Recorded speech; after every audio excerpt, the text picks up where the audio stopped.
আসসালামু আলাইকুম রহমতুল্লাহি ওয়া বারাকাতুহু ইন্নাল হামদুলিল্লাহ ওয়াসসালাতু ওয়াসসালামু আলা রাসূলিল্লাহ সাল্লাল্লাহু আলাইহি ওয়াসাল্লাম।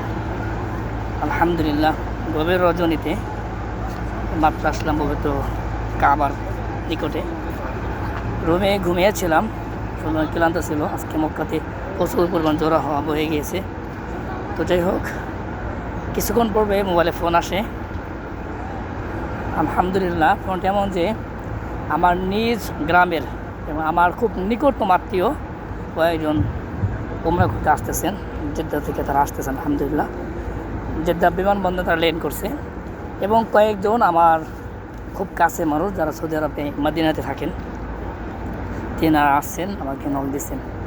সেই সাথে আমার ছোট্টবেলার একজন বাল্যবন্ধু, আজ থেকে প্রায় 22-23 বছর আগে একসাথে একই মাঠে খেলাধুলা করেছি, একই সাথে অনেক আড্ডা হয়েছে, অনেক আনন্দ ফুর্তি একসাথে করেছি, সেও আসছে।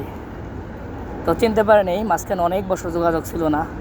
উনি এক রাষ্ট্র থাকেন, আমি আর এক থাকি। উনি স্কুল কলেজে লেখাপড়া করে, স্কুলে লেখাপড়া করে তারপরে উনি প্রবাস লাইফে পাড়ি দেন।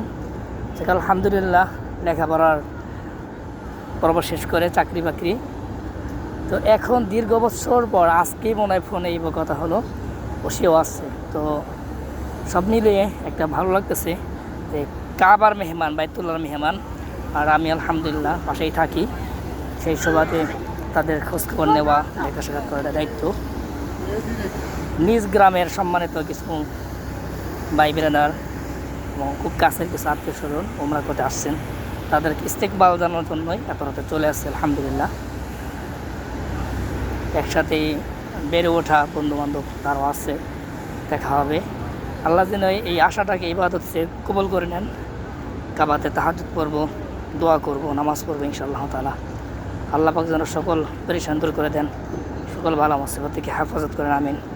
যারা বাইতুল্লাহর মুসাফির, আল্লাহ যেন তাদেরকে সফর নিরাপদ করেন, আকবুল উমরা দান করেন, আমিন। আসসালামু আলাইকুম রহমতুল্লাহ। এখন রাত্র 1:17। আজ এখন এই মুহূর্তে 27তম তারিখ পড়ে গেছে।